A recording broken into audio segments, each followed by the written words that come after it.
할렐루야. 2021년 10월 5일 화요일 아침 기도회를 시작하겠습니다. 이 아침 하나님의 말씀을 묵상하고 기도함으로 복된 발 한 걸음을 내딛는 하루 되시기를 바랍니다. 오늘 말씀은 출애굽기 26장 1절부터 37절까지의 말씀입니다. 말씀이 좀 길어서 빠르게 읽도록 하겠습니다.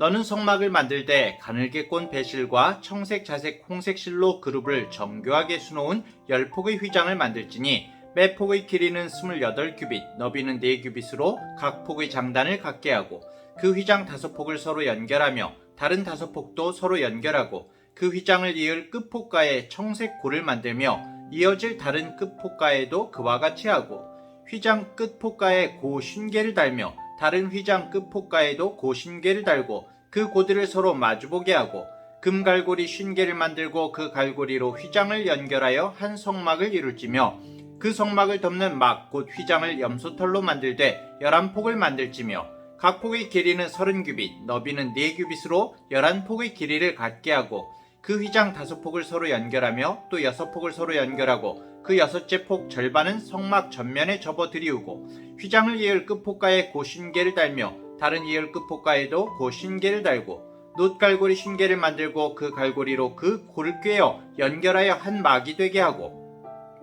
그 막 곧 휘장의 그 나머지 반폭은 성막 뒤에 늘어뜨리고 막 곧 휘장의 길이에 남은 것은 이쪽에 한 규빗 저쪽에 한 규빗씩 성막 좌우 양쪽에 덮어 늘어뜨리고 붉은 물들인 순양의 가죽으로 막의 덮개를 만들고 해달의 가죽으로 그 윗덮개를 만들지니라.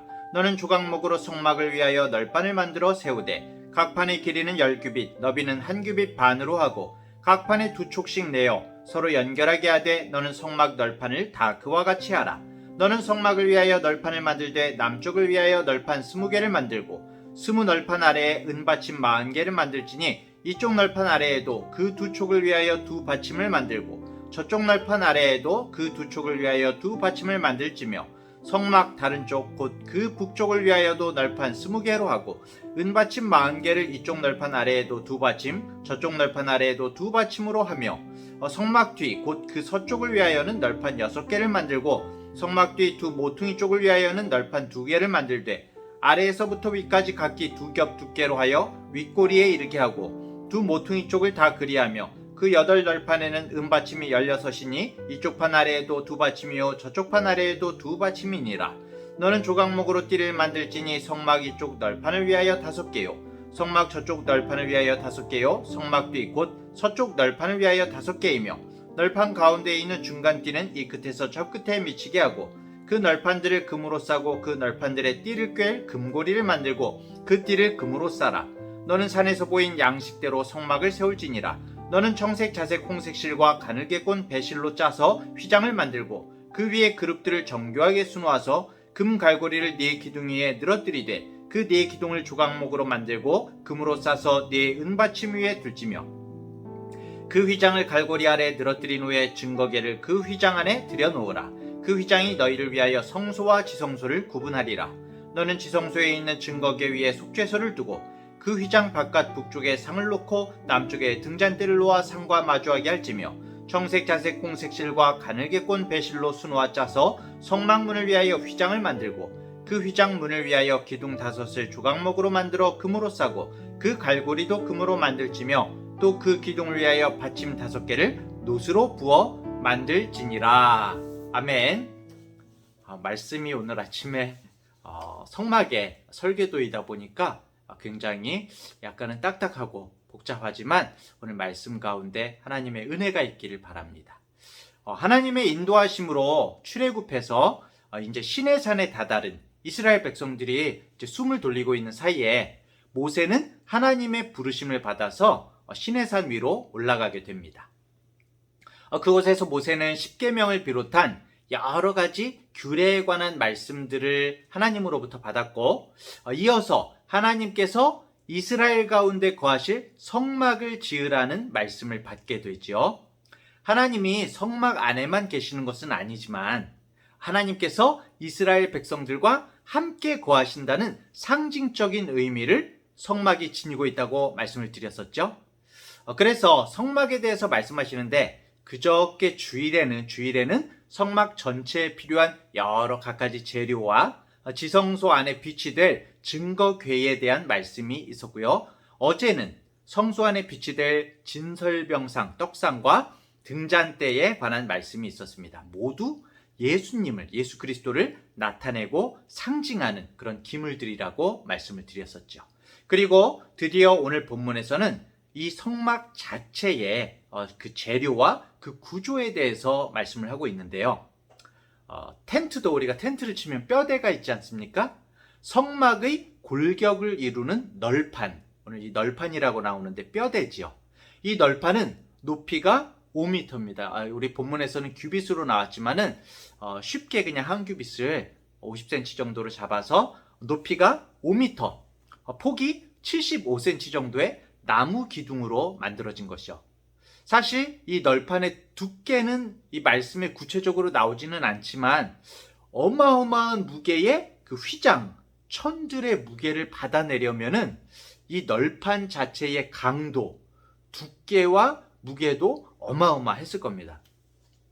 우리는 이 성경을 쭉 읽으면서 그냥 그렇구나, 그냥 텐트네, 광야에서 이거 해체하고 조립하고 옮기는데 레위인들이 이렇게 많이 필요할까? 뭐 이렇게 이런 식으로 생각을 하지만은 유대 전승에 의하면은 물론 이제 뒤에서 덮개와 이 휘장에 대해서도 말씀드리겠지만은 이 성막을 덮는 덮개 하나, 이것을 옮기는데 물론 이제 이게 그냥 옮길 때는 아니고 그 유대 전승에는 이제 덮개를 정결례를 한다고 합니다. 그것도 이제 빨아야 되잖아요. 그것을 빨 때 이제 이 물을 먹게 되니까 어마어마하게 무거운 것이죠. 그래서 레위인이 그 성막을 덮는 덮개 하나에 레위인이 300명은 달라붙어야 옮길 수 있다고 나오고 있습니다.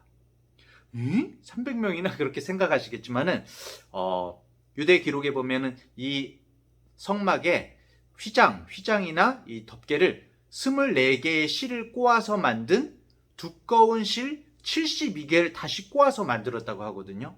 그러니까 이 휘장이나 덮개의 두께가 거의 센치로 보면 15cm에서 20cm, 그러니까 이 나풀나풀한 커튼 같은 그런 천이 아닌 것이죠. 이게 어마어마하게 두꺼운 그런 천이 되는 것입니다. 천 덩어리가 되는 것이죠. 소가 양쪽에서 잡아당겨도 안 찢어질 정도의 강도라고 하니까 그 무게가 엄청나겠죠. 말씀이 잠깐 옆으로 샜는데 다시 널판으로 돌아와서 이 무겁고 거대한 널판도 모두 이제 조각목으로 만들었고요. 남쪽에 20개, 북쪽에 20개, 서쪽에는 벽에 6개, 모퉁이에 2개로 8개. 그래서 성막에 모두 48개의 널판, 이제 쫙 기둥이 필요했던 것이죠. 널판이 넘어지지 않도록 또 널판마다 이 가로대를 꿰을 수 있도록 금고리 4개씩이 부착되어 있었습니다. 쭉 이제 가로대를 꿰어서 넘어지지 않도록 하는 것이죠. 자, 그런데 이 성막의 모든 것은 예수님을 나타낸다고 우리가 말씀드렸지 않습니까? 조각목으로 만들고 금으로 싼 이 널판 역시 예수님과 관계가 있는 것이죠. 조각목은 정말 보잘것없고 연약한 인간을 뜻하는 것입니다. 하지만 그 둘러싸진 금은 예수님의 신성을 상징하는 것이죠. 조각목은 정말 보통 땔감으로 사용하는, 광야에서 흔하게 구할 수 있는 정말 보잘것없는 나무이지만 이런 조각목 널판이 이렇게 하나님의 성막을 든든히 받치는 기둥으로 사용이 된 것입니다. 우리 역시 이 널판과 같습니다. 우리 자신은 정말 보잘것없지만, 조각목 같지만 성령께서 정말 금처럼 우리를 둘러치시고 함께 하시기에 우리는 하나님을 모시는 성전이 될 수 있는 것이죠. 바울이 고린도 교회 성도를 향해서 고백했던 말씀, 고린도전서 3장 16절 17절을 보면 너희는 너희가 하나님의 성전인 것과 하나님의 성령이 너희 안에 계신 것을 알지 못하느냐. 누구든지 하나님의 성전을 더럽히면 하나님이 그 사람을 멸하시리라. 하나님의 성전은 거룩하니 너희도 그러하니라. 우리가 성전이라고 말씀하고 계시죠. 금 같은 주님의 이름으로 성령의 능력으로 둘러쌈을 받아서 오늘도 하나님 앞에서 힘차게 살아가는 우리 성도님들 되시기 바랍니다. 흥미로운 것은 이 성막을 연구한 그 학자들의 주장에 의하면은 성경에서 제시한 그대로 성막을 지으려면은 돈으로 따지면 그렇지만은 금값만 지금 가치로 700억, 800억 이상이 들어간다고 합니다. 증거괴나 모든 기물들, 널판들을 금으로 감싸는 데에 어마어마한 그런 금이 필요하다는 것이죠. 그만큼 성막 내부는 아주 값지고 화려하게 만들어졌습니다. 그런데 그 화려한 재료들과 함께 더불어서 아까 말씀드린 조각목뿐만이 아니라 사실은 바깥쪽에 휘장과 덮개는 사실 그 재료가 특별한 것이 아니라는 것이죠. 한번 덮개 휘장을 볼까요? 아까 그 금 코팅한 조각목 널판을 뼈대로 삼아서 그 위로 4개의 덮개가 올라가게 됩니다. 성막을 덮고 있는 것이 천이 4개가 되는 것이죠. 첫 번째 덮개는 청색, 자색, 홍색 실로 짠 천이고요. 두 번째는 염소 털로 짠 덮개, 셋째 덮개는 붉은 물들인 순양의 가죽이고 마지막 맨 바깥에 나와 있는 것이 바로 해달의 가죽으로 만든 덮개였습니다. 이 4종류의 덮개는 모두 흔한 재료이고 쉽게 구할 수 있는 재료였습니다. 청색, 자색, 홍색 실로 짠 털도 그렇고, 천도 그렇고, 염소 털도 그렇고, 순양의 가죽도 쉽게 구할 수 있었고요. 그런데 해달의 가죽은 아니지 않나요? 그렇게 말씀하실 수 있죠. 네. 그런데 쉽게 구할 수가 있었습니다. 광야에서는 물에 사는 해달을 물론 잡을 수가 없었지만 이스라엘 백성들에게는 이 해달의 가죽이 아주 많았습니다. 원래 소유하고 있는 가죽이 많았는데요. 그 이유는 그들이 이집트에서 살았었기 때문입니다. 이집트 사람들은 소를 신으로 숭배했기 때문에 소가죽을 잘 쓰지 않았다고 해요. 그래서 해달의 가죽 등으로 신을 만들거나 여러 가지 가죽 제품을 만들어서 썼다고 합니다. 이렇게 성막 덮개나 문 휘장은 아주 흔한 그런 재료를 가지고 만들었다는 것이죠. 이렇게 조각목과 같이 그리고 이런 여러 가지 천들처럼 아무리 보잘것없는 재료들일지라도 하나님이 함께 하시면 그 재료는 놀라운 쓰임으로 바뀌게 되는 것이죠. 구약시대의 성막은 하나님의 집이었습니다. 신약시대의 성막은 교회죠. 교회이면서 마찬가지로 하나님의 집입니다. 그런데 달라진 게 있다면은 구약시대의 성막이 어떤 특정한 공간을 이루는 건축물이라면은 신약시대의 교회는 어떻습니까? 물론 이제 우리의 예배당도 있긴 하지만은 교회 자체는 어떤 장소가 아니라 바로 우리 자신이라는 사실이죠. 우리가 성막이요, 교회요, 하나님의 집인 것입니다. 이스라엘 백성들은 정말 하나님이 거하시는 이 집, 성막을 정성스럽게 짓고 가꾸었습니다.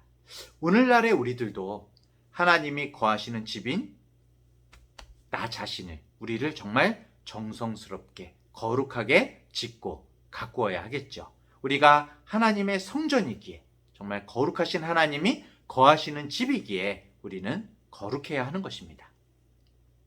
또 한 가지 생각해 볼 것은 정말 가늘게 꼰 배실과 청색, 자색, 홍색의 실과 염소털 등이 성막의 그런 흔한 재료가 성막의 일부가 될 수 있었던 것은 하나님께서 재료 자체의 가치를 보시는 것이 아니라는 사실입니다.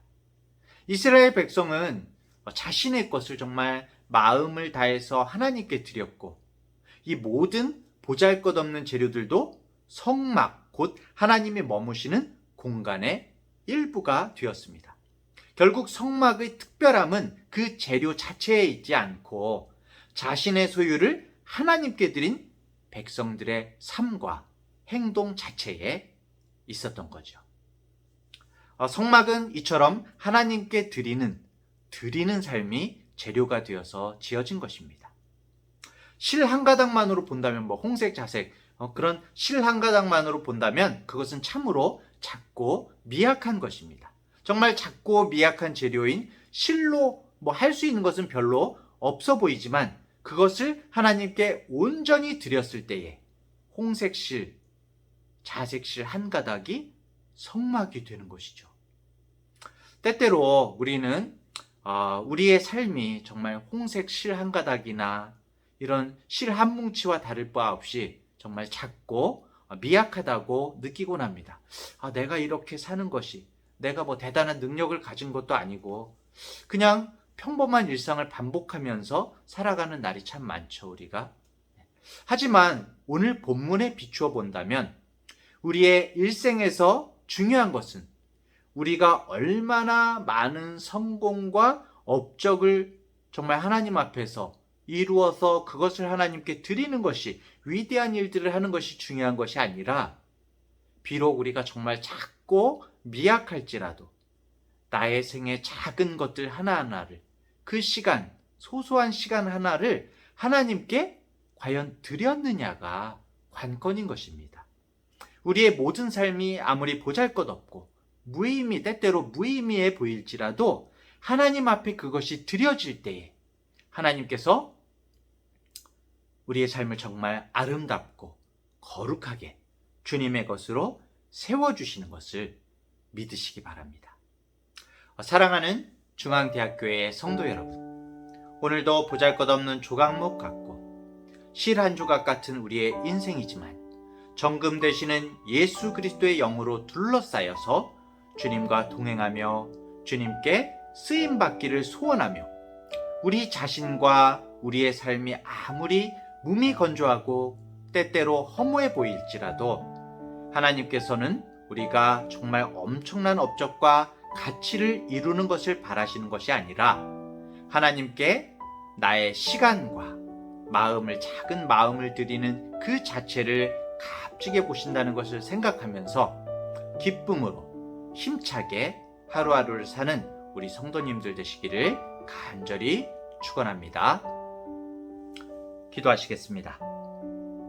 하나님 아버지, 우리 몸이 하나님이 거하시는 거룩한 성전임을 일깨워 주셔서 감사합니다. 언제 어디서나 하나님 앞에서 살아가는 자세로 우리가 살아가게 해주시옵소서. 누가 보든지 보지 않든지 진리의 말씀을 붙잡고 정직하게 살아가게 하셔서 우리 한 사람 한 사람으로 인해 이 땅이 하나님의 정의와 사랑이 실현되는 복된 자리가 되게 하여 주시옵소서. 이스라엘 백성들이 예물로 드린 배, 정말 실 한 조각과 홍색, 자색, 청색 실이 하나님의 성소가 되는 그 모습을 보았습니다. 작고 미약한 실과 같은 저희의 하루, 작은 시간, 저희의 너무나 작은 헌신을 하나님께 드립니다.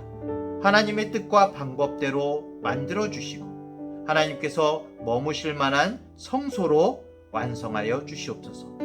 또한 우리가 정말 주님의 허락하신 삶의 자리에서 참된 제자의 모습을 회복하여서 주님의 통로로 살게 하여 주시옵소서.